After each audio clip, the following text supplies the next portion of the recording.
CNBC आवाज Motilal Oswal studios में आप सभी का स्वागत है। नमस्कार, मैं हूं नुपुर जैन कुनिया और आप देख रहे हैं खिलाड़ी नंबर 1। शो की शुरुआत करते हैं आरबीआई की बड़ी बातों के साथ। आरबीआई मॉनेटरी पॉलिसी अनाउंसमेंट हो चुका है और आप देख सकते हैं अपनी स्क्रीन पर जो रेपो रेट है उसमें कोई भी बदलाव आपको नजर नहीं आएगा, कोई चेंज नहीं किया है।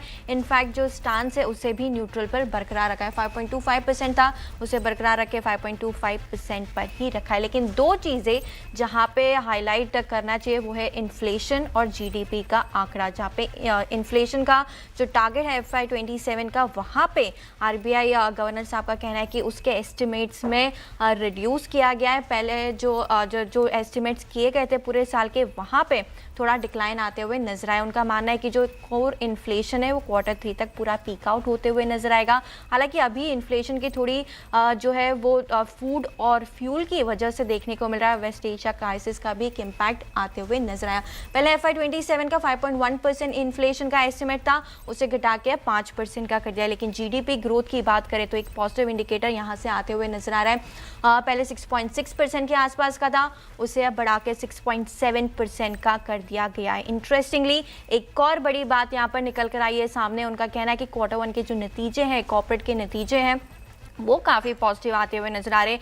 डोमेस्टिक डिमांड काफ़ी स्ट्रांग है, एक्सपोर्ट्स में रीबाउंड देखने को मिल रहा है। मर्चेंडाइज एंड एक्सपोर्ट्स की भी बात करें तो वहाँ पर भी सुधार आपको आते हुए नजर आएगा। इनफैक्ट इंडियन इकोनॉमी ने आउट परफॉर्मेंस दी है, बेटर देन एस्टिमेट परफॉर्मेंस रही है Q1 की, जो कि अनुमान से बेटर आपको नजर आएगा। तो ये थी बड़ी बातें आरबीआई पॉलिसी से। हालांकि कोई भी बदलाव रेपो रेट में नहीं किया गया है और न्यूट्रल स्टैंड को बरकरार रखा है गवर्नर साहब ने। लेकिन मार्केट चेक ले लेते हैं और मार्केट फिलहाल देखें तो निफ्टी आपको लाल और हरे के बीच जो है कारोबार करते हुए नजर आएगा। मात्र 30 अंक ऊपर फिलहाल निफ्टी कारोबार कर रहा है। बैंक निफ्टी की बात करें तो यहाँ पर हल्का दबाव शायद आपको दिखेगा। 50 अंक नीचे बैंक निफ्टी फिलहाल कारोबार करते हुए नजर आ रहा है। मिड कैप इंडेक्स बात करें तो यहाँ पे आउट परफॉर्मेंस फिलहाल नजर आ रही है। 200 अंक ऊपर मिड कैप इंडेक्स नजर आ रहा है। स्मॉल कैप इंडेक्स भी आपके लिए पुलअप कर लेते हैं। 160 अंक ऊपर आपको स्मॉल कैप इंडेक्स भी दिखेगा। सेक्टोरल परफॉर्मेंस में आज रियल्टी ऑब्वियसली आरबीआई पॉलिसी के बाद कोई बदलाव नहीं हुआ, जिसकी वजह से एक पॉजिटिव मोमेंटम रियल्टी इंडेक्स में आपको नजर आएगा। ऑलमोस्ट 1-2% के गेंस वहां पर देखने को मिल रहे हैं। कैपिटल मार्केट की थीम कल आउट परफॉर्म कर रही थी, आज अंडर परफॉर्म कर रही है। डिफेंस कल मैंने कहा था आपको कि हो सकता है अगले हफ्ते एक बड़ी खबर यहाँ पे आती हुई नजर आया। कल भी आउट परफॉर्मेंस थी, बैक टू बैक दूसरा दिन है जहाँ पे आउट परफॉर्मेंस आती हुई नजर आ रही है। आईटी ऑटो में भी आज रौनक फिर से लौटती हुई नजर आ रही है। एनर्जी की बात करें तो यहाँ पर भी हरे निशान में इंडेक्स कारोबार करते हुए नजर आ रहा है। लेकिन एफएमसीजी में दबाव है, फार्मा में हल्का दबाव आपको नजर आएगा। इसके अलावा बाकी सेक्टोरल इंडिसेस जो है हरे निशान में ही फिलहाल कारोबार करते हुए नजर आ रहे हैं। एडवांसेस और डिक्लाइन की भी बात करें तो ब्रॉडर मार्केट की ब्रेथ काफ़ी स्ट्रांग है। मिड एंड स्मॉल कैप दोनों ही इंडेक्स काफ़ी पॉजिटिव टेरिटरी में जो है कारोबार करते हुए दिख रहे हैं। बढ़ने वाले शेयर की संख्या ऑलमोस्ट 2100 शेयर्स जो है एडवांसेस के फेवर में आते हुए नजर आ रहे हैं। 900 शेयर्स जो है वो गिरने वाली लिस्ट में आपको नजर आएंगे। कॉन्ट्रीब्यूशन की प्लेट भी आपके लिए पुलअप कर लेते हैं, देखते हैं कहाँ से कितना कॉन्ट्रीब्यूशन गिरने वाले और बढ़ने वालों शेयर की तरफ से आते हुए नजर आ रहा है। बैंक निफ्टी से शुरुआत करें, निफ्टी से शुरुआत करें तो आईसीआईसीआई बैंक यहाँ पे सबसे ज्यादा दबाव देखने को मिल रहा है। आईटीसी, सन फार्मा और टाइटन यहाँ पे मुनाफा वसूली के चलते थोड़ा दबाव निफ्टी में आपको दिखेगा। लेकिन outperformance LNT, Mahindra and Mahindra, SBI के नतीजे हैं फ्राइडे को, तो उससे पहले यहाँ पे मोमेंटम आते हुए नजर आ रहा है। अगर हम देखें तो 5 अंक का कॉन्ट्रीब्यूशन यहाँ से भी आपको दिखेगा। फिलहाल 32 अंक ऊपर निफ्टी कारोबार करते हुए नजर आ रहा है। बैंक निफ्टी की बात करें तो ICICI bank, axis bank, federal bank और एयू स्मॉल फाइनेंस ने थोड़ा दबाव डालने की कोशिश की है। फेडरल बैंक का तीसरा दिन है, लगातार कमजोरी यहां पर देखने को मिल रही है। लेकिन दूसरी तरफ support SBI, bank of Baroda, PNB और इंडसइंड बैंक की तरफ से आते हुए नजर आ रहा है। चलिए तो शो को आगे बढ़ाते हैं और आज जो हमारे गेस्ट हैं, जो हमारे खिलाड़ी हैं, उनका स्वागत कर लेते हैं। और इस हफ्ते हमारे साथ मुकाबले में जो पिछले 3 हफ्तों के विजेता हैं उनके बीच फिलहाल मुकाबला चलते हुए नजर आ रहा है। मुकाबले के लिए हमारे साथ है चॉइस इक्विटी ब्रोकिंग के सचिन गुप्ता, इक्विनॉक्स रिसर्च के पंकज रांगड़ जी और आईडीबीआई कैपिटल के क्षितिजा सालवी जी हमारे साथ जुड़ चुके हैं। स्वागत है आप सभी का शो पर। शुरुआत करते हैं सचिन गुप्ता सचिन जी के साथ। सबसे पहले इनके पोर्टफोलियो पर एक बार नजर डाल लेते हैं, उसके बाद इनकी कॉल्स लेंगे। यहाँ पे रिटर्न्स देखिए पहले तीनों खिलाड़ी का तो फिलहाल आपको नजर आएगा स्क्रीन पर। सचिन गुप्ता सर का रिटर्न देखें तो ऑलमोस्ट 5.5% के रिटर्न पोर्टफोलियो में देखने को मिल रहे हैं। पंकज जी का रिटर्न पोर्टफोलियो रिटर्न ऑलमोस्ट 10.5% यहाँ पे आते हुए दिखा। और श्रुतिजा जी की बात करें तो 3.8% का पोर्टफोलियो रिटर्न आपको नजर आएगा। शुरुआत करते हैं सचिन जी के साथ, उनके पोर्टफोलियो स्टॉक्स पर नज़र डाल लेते हैं और उसके बाद उनकी कॉल्स भी लेंगे। यहाँ पर डाले तो दिलीप बिल्डकॉन पे उनकी जो टारगेट्स आते हुए दिखे 495 के अच्छा खासा यहाँ पे रिबाउंड देखने को मिला है। स्टॉक में खबर भी हमने डीलिंग रूम में इसके बारे में चर्चा की थी। कल उन्होंने सुजाता त्रिवेणी टर्बाइन अभी भी ओपन पोजीशन यहाँ पे नजर आएगी, लेकिन उन्होंने बुक किया है प्रॉफिट एफिल में और एग्जिट की अपनी पोजीशन RVNL में। तो सर यहाँ पे सबसे पहले तो गुड मॉर्निंग सचिन जी आपको। यहाँ पे आपके पास अभी भी 2 पोजीशन ओपन है, लेकिन आज कौन से स्टॉक और कौन से सेक्टर आपको पसंद आ रहा है, कौन सी आपकी टॉपिक रहेगी? Good morning Nupur ji and very good morning to all the co panelists and our viewers. Well बिल्कुल जो 2 पोजीशंस हैं उनको इंटैक्ट रखेंगे with the same stop loss and target. So वहां पर अगर कोई पोजीशंस बनी हुई है तो उसको होल्ड करने की सलाह होगी अभी तक के लिए। एंड आज के लिए जो स्टॉक सजेस्ट करेंगे इसका नाम है ASK automotives. And ASK automotives limited के अंदर अगर हम देखें तो डेली चार्ट्स पर एक अच्छा डिफेंसिव मोमेंटम कंटिन्यू करता हुआ दिखाई दिया है। And like prior to prior day पर आज शानदार मोमेंटम था, कल थोड़ा सा पॉज लिया और आज वापस से जो है स्ट्रेंथ कंटिन्यू हो रही है। 600 का प्राइस चल रहा है, करंट मार्केट प्राइस पर बाय करने की सलाह होगी। स्टॉप लॉस होगा 578 का और अपसाइड में टारगेट 660 तक नजर आ रहा है। ASK ऑटोमोटिव्स कल इसके नतीजे भी आए थे और नतीजे भी काफ़ी स्ट्रॉन्ग थे। उसके बाद मोमेंटम यहाँ पे देखने को मिला है। टारगेट 660 रुपये के, स्टॉप लॉस लगाना है 578 रुपीज़ का। पंकज जी के पास चलते हैं, उनका एक बार पोर्टफोलियो यहाँ पर नज़र डाल लेते हैं, उनके स्टॉक्स, और उसके बाद उनसे उनका टॉपिक भी पूछेंगे। फिर उन्होंने सुजाता तेजस नेटवर्क बुक प्रॉफिट यहाँ पे उनकी तरफ से, और कैपिलरी टेक्नोलॉजी की भी बात करें तो यहाँ पर भी बुक प्रॉफिट होते हुए नजर आ रहा है। पंकज जी गुड मॉर्निंग, आज का कौन सा पिक रहेगा आपका और कौन से सेक्टर से नजर आ रहा है ये pick? Good morning, Nupur ma'am, and good morning all to all the co-panelists and viewers. Definitely Ask Automotive पे ही मेरी नजरें थी मैम, लेकिन सचिन जी ने वो ट्रेड दे दिया है। बहरहाल मैं वेक्टर फूड्स के साथ में जाना पसंद करूंगा। 213 रुपए के करीब एक काउंटर अभी ट्रेड कर रहा है। एक अर्ली जंप यहाँ पर देखने मिला और एक ब्रेकआउट की कगार पर है काउंटर। मुझे लगता है कि एक छोटे से स्टॉप लॉस 209 का एक स्टॉप लॉस यहाँ पर मेंटेन करे। ऊपरी लेवल पर मुझे लगता है 226 रुपए तक के टारगेट्स यहाँ पर विटनेस हो सकते हैं। मिसेस बेक्टर्स पसंद आ रहा है पंकज जी को। छोटा स्टॉप लॉस से 209 रुपये का और टारगेट 226 तक यहाँ पर देखने को मिल सकते हैं। तो ये खरीदारी की सलाह मिसेस बेक्टर्स फूड पर आती हुई पंकज जी की तरफ। शो को आगे बढ़ाते हैं, चलते हैं अब क्षितिजा जी के पास। क्षितिजा जी गुड मॉर्निंग। सबसे पहले आपका पोर्टफोलियो यहाँ पर नज़र डाल लेते हैं। डेटा पैटर्न्स यहाँ पे एग्जिट ले लिया है इन्होंने, बुक प्रॉफिट किया है एक्मे सोलार में, कल ये सुझाया था स्टॉक, और श्रीराम फाइनेंस जो सोमवार की पिक थी वहाँ पर भी प्रॉफिट बुक करती हुई नजर आ रही है। क्षितिजा जी आज कौन सा स्टॉक लेंगी, कौन से सेक्टर से लेंगी और क्या पसंद आ रहा है आज आपको मार्केट्स में? नमस्कार मैम और सभी दर्शकों को नमस्कार। पहला स्टॉक जो मेरा रहेगा एम्फोसिस रहेगा। नीचे में अच्छे खासे बाइंग आई है, ऑलमोस्ट जो कंसोलिडेशन रेंज था वो ब्रीच किया है, तो ये सस्टेन किया ऊपर में। तो यहाँ से जो टारगेट बन रहा है एम्फोसिस में वो 2700 का है और 2381 का स्टॉप लॉस रहेगा। बिल्कुल, एम्फेसिस अच्छा खासा मोमेंटम डेज हाई की तरफ बढ़ता हुआ स्टॉक 3.7% के गेंस, टारगेट यहाँ पे 2700 के बड़े लक्ष्य देखने को मिल सकते हैं और स्टॉप लॉस लगाना है 2380 रुपये के आसपास का। लेकिन एक बार ब्रेंट का भाव भी देख लेते हैं, ऑलमोस्ट 79 के नीचे ये कारोबार करते हुए नजर आ रहा है। हमारे बाजार के लिए ऑफकोर्स ब्रेंट अगर टूटता है 80 से नीचे आता है तो पॉजिटिव होता है, काफ़ी सारे स्टॉक्स फोकस में आते हुए नजर आते हैं। लेकिन क्षितिजा जी दूसरा स्टॉक कौन सा रहेगा आज का आपके लिए, आपके लिस्ट में? दूसरा स्टॉक के लिए मैं वेट एंड वॉच की स्ट्रेटजी रखूंगी क्योंकि मार्केट में थोड़ा अभी भी पॉजिटिव है, बट कितना सस्टेन करेगा उसके ऊपर मैं दूसरा स्टॉक इनिशिएट करूंगी। बिल्कुल, तो वेट एंड वॉच के मूड में है क्षितिजा जी। लेकिन काफ़ी सारे स्टॉक्स जो है जहाँ पे बजिंग मोमेंटम देखने को मिल रहा है। लेकिन पहले पंकज जी से उनका दूसरा पिक ले लेते हैं, उसके बाद बाकी के स्टॉक्स पर चर्चा करेंगे। पंकज जी आपका दूसरा स्टॉक कौन सा रहेगा? तो मैम मैं भी थोड़ा सा वेट करना ही चाहूंगा क्योंकि वापस मार्केट जो है वो टर्मोइल दिख रहा है यहाँ पर, तो कहीं अगर इधर साइड सेटल होता है मार्केट तो रिकमेंडेशन देना पसंद करूंगा। बिल्कुल, तो वेट एंड वॉच के मोड में पंकज जी और क्षितिजा जी, लेकिन कुछ स्टॉक से जो काफ़ी बजिंग है उन पर एक बार टेक्निकल व्यू ले लेते हैं। कल पीएनबी हाउसिंग फाइनेंस के नतीजे आए थे, नतीजे थोड़े कमज़ोर थे लेकिन स्टॉक देखे तो ऑलमोस्ट 5-6% ऊपर था। अब फिलहाल 4.5% ये स्टॉक ऊपर नज़र आ रहा है। सचिन जी से व्यू जानना चाहूँगे सर, इस स्टॉक पर क्या व्यू बनता है? हालांकि नतीजे कमज़ोर थे, एक डाउनटेक की एक्सपेक्टेशन थी, लेकिन आउटस्टैंडिंग परफॉर्मेंस यहाँ पे पीएनबी हाउसिंग की तरफ से देखने को मिल रही है। टेक्निकल लेवल्स पर कैसे नजर आ रहा है पीएनबी हाउसिंग?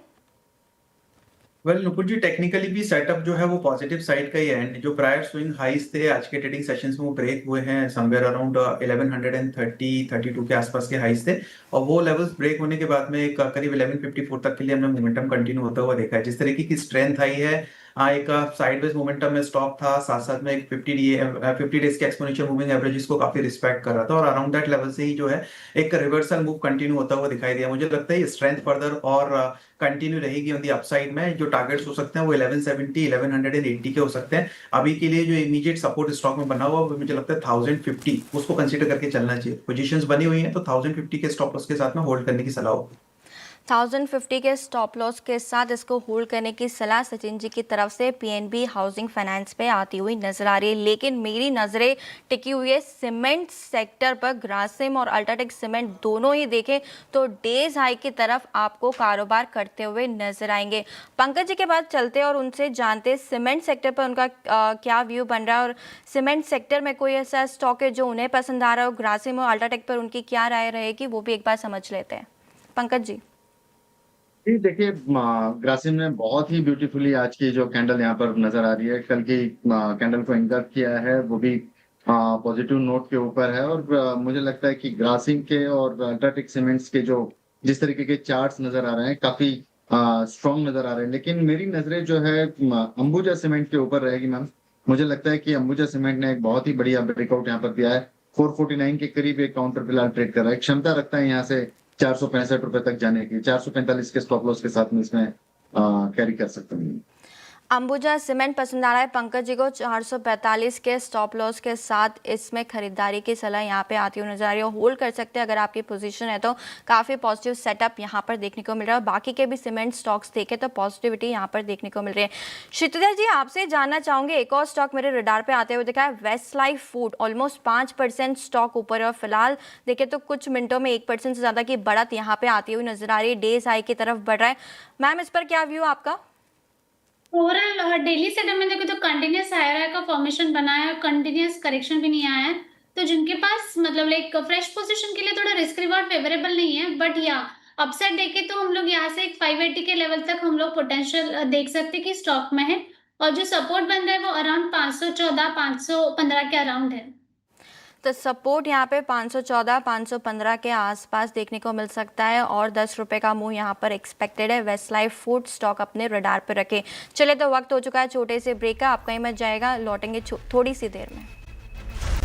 चले तो स्वागत है आपका फिर से एक बार खिलाड़ी नंबर 1 में। शो को आगे बढ़ाते हैं और एक इम्पॉर्टेंट खबर पर नजर डालते हैं। प्रधानमंत्री सूर्य घर मुफ्त बिजली योजना के तहत 50 लाख से ज़्यादा घरों में रूफटॉप सोलार सिस्टम लगाए जा चुके हैं। अब सरकार इसे कैसे आगे बढ़ाने की तैयारी कर रही है, इस पर renewable energy secretary Santosh Kumar सारंगी से बात की हमारे संवाददाता असीम मनचंदा ने। सर, सबसे पहले तो बहुत बहुत बधाई 50 लाख घर पूरा करने की। लेकिन आपने बहुत बड़ा टारगेट रखा है मार्च 2027 तक 1 करोड़ घर करने का, तो हो पाएगा वो भी? जी, हम लोग ऑप्टिमिस्टिक हैं कि मार्च 31 2027 तक ये पूरा कर पाएंगे। ये ऑप्टिमिज्म आता है क्योंकि आप अगर देखें जो पेस ऑफ इम्प्लीमेंटेशन है वो कुछ महीने पहले करीब 45 डेज में 1 लाख होता था। अभी उसको घटाते घटाते अभी 6 दिन में 1 लाख घर पूरा हो रहा है। तो ये जो पेस ऑफ इम्प्लीमेंटेशन बढ़ा है, स्टेट गवर्नमेंट्स अभी एक पेस गैदर किए हैं, उससे ये ऑप्टिमिज्म आता है कि हम लोग शायद कर पाएंगे 31 मार्च 2027 तक 1 करोड़ घर कर पाएंगे। सर, इसके अलावा दिख रहा था कि कुछ स्टेट्स तो काफ़ी आगे हैं, महाराष्ट्र है, कर्नाटका, लेकिन कुछ स्टेट्स काफ़ी पीछे, तो उनको भी आप पुल करेंगे कि आप आगे आइए? जी हाँ, हम लोग ये स्टेट गवर्नमेंट के साथ काम कर रहे हैं। जो स्टेट गवर्नमेंट्स बहुत बड़े पार्टिसिपेंट नहीं थे, जैसे वेस्ट बंगाल था, तमिलनाडु था, हम लोग उनके साथ काम कर रहे हैं। और कुछ स्टेट गवर्नमेंट्स हैं जिनका कैपेबिलिटी है थोड़ा सा ज़्यादा बढ़ाने का, कर्नाटक हुआ, छत्तीसगढ़ हुआ, झारखंड हुआ, इन लोग सबके साथ हम लोग काम कर रहे हैं कि जो बैलेंस 50 लाख रहा उसका एक सब्सटेंशियल शेयर ये लोग भी अवेल कर पाए, इसलिए हम लोग ये सब स्टेट गवर्नमेंट के साथ मिलकर काम कर रहे हैं। तो इसके साथ साथ कैबिनेट ने भी एक स्कीम को मंजूरी दी है 5,000 करोड़ रुपए की, प्रधानमंत्री सोलर योजना। उसको कब तक इम्प्लीमेंट करेंगे, कब तक गाइडलाइंस आएंगी उसकी? जी वो तो कैबिनेट अप्रूवल आप जानते हैं अभी 2-4 दिन पहले हुआ, और हमारा गाइडलाइंस वगैरह हम लोग कोशिश कर रहे हैं कि अगले 1 से 1.5 महीने के अंदर हम लोग उसके लिए जो पोर्टल का रिक्वायरमेंट है, गाइडलाइन का रिलीज, ये सारा चीज़ हम लोग कर लेंगे 1.5 महीने के अंदर। फिलहाल मार्केट्स पर नजर डालें तो बिल्कुल फ्लैट आपको निफ्टी कारोबार करते हुए नजर आएगा। 21 अंक ऊपर निफ्टी है। मिड कैप इंडेक्स हालांकि आउट परफॉर्मेंस यहाँ पे आती हुई नजर आ रही है, लेकिन कुछ स्टॉक्स आपके लिए पुल अप करते हैं। सीमेंट सेक्टर पे हमने चर्चा की, श्री सीमेंट भी उसे आप शामिल कर लीजिए। ऑलमोस्ट डेज हाई की तरफ स्टॉक बढ़ता हुआ आपको नजर आएगा। लेकिन एक और स्टॉक है जहाँ पे मोमेंटम देखने को मिल रहा है, वो है ग्रेफाइट इंडिया। ऑलमोस्ट 4.5% स्टॉक ऊपर है, 0.2% का अपटिक फिलहाल कुछ मिनटों में आते हुए नजर आया और डेज हाई की तरफ ये स्टॉक बढ़ता हुआ दिख रहा है। सचिन जी, आपकी सलाह ग्रेफाइट इंडिया को लेकर क्या रहेगी? पिछले कुछ दिनों में यहाँ पे मोमेंटम देखने को मिला है, आज भी 4.5% ऊपर है। टेक्निकल तौर पर कैसा नजर आ रहा है ये स्टॉक? ये देखिए, टेक्निकल तौर पर अगर देखूं तो लाइक स्टॉक का जो स्ट्रक्चर है वो बुलिश होता हुआ नजर आया है। कंसोलिडेशन फेज में स्टॉक था, करीब 685 680 के आसपास में एक रेजिस्टेंस को चेस कर रहा था, जिसके ब्रेकआउट्स हमने कल के ट्रेडिंग सेशंस में आते हुए देखे हैं अलोंग विद द वॉल्यूम। तो एक पॉजिटिव साइन है स्टॉक के लिए, और आज एक फॉलो बाइंग कंटिन्यू होती हुई स्टॉक के अंदर नजर आ रही है। मुझे लग रहा है मोमेंटम फर्दर करीब 770 टू 780 तक के लिए कंटिन्यू होता हुआ नजर आना चाहिए, जो कि इसके प्रायर एक स्विंग हाइज है और एक रेजिस्टेंस जोन है। यहाँ पर इन पर्टिकुलर लेवल से जो है वो स्टॉक मूव करता हुआ डाउन साइड में नजर आया था। तो ये मुझे लगता है करीब 770 780 तक के लिए ये रैली कंटिन्यू होनी चाहिए। अभी के लिए स्टॉक के अंदर जो सपोर्ट है वो 690 के आसपास में इंटैक्ट है। मेरे हिसाब से 690 के स्टॉप लॉस के साथ में 780 के लिए चेज किया जा सकता है स्टॉक। 780 के टारगेट के लिए चेस किया जा सकता है यह स्टॉक। सपोर्ट 690 के आसपास ग्रेफाइट इंडिया में सचिन जी की तरफ से आते हुए नजर आ रहा है। दूसरा एक और स्टॉक आपके लिए पुल अप करते हैं, रैडिको खेतान। नंबर्स आए थे, शानदार नंबर थे और उसके बाद लगातार मोमेंटम इस स्टॉक में बना हुआ। पिछले कुछ महीनों में भी देखे तो एक आउट परफॉर्मेंस यहाँ पर आती हुई नजर आई है। पंकज जी, आपकी सलाह, कोई आपका टारगेट रैडिको खेतान पर? ये डेफिनेटली काफी स्ट्रॉन्ग काउंटर इविडेंट हुआ है पिछले कुछ हफ्तों से, और मुझे लगता है ये स्लोली जो है ये काउंटर 4750 की तरफ एस्केलेट होते हुए नजर आ रहा है। यहाँ पे एक छोटा सा स्टॉप लॉस 4480 का मेंटेन करे, मुझे लगता है 4750 रुपए तक के टारगेट्स काफी आसानी से देखने मिल सकते हैं। चले तो पॉजिटिव व्यू रैडिको खेतान पर भी। पिछले एक महीने में देखे तो 17.5% के रिटर्न स्टॉक ने दिए। मजबूत नतीजे इस क्वार्टर में देखने को मिले। तो चले तो इसी के साथ वक्त हो चुका है छोटे से ब्रेक का। आप कहीं मत जाइएगा, लौटेंगे थोड़ी सी देर में और चर्चा करेंगे बाकी के स्टॉक्स पर।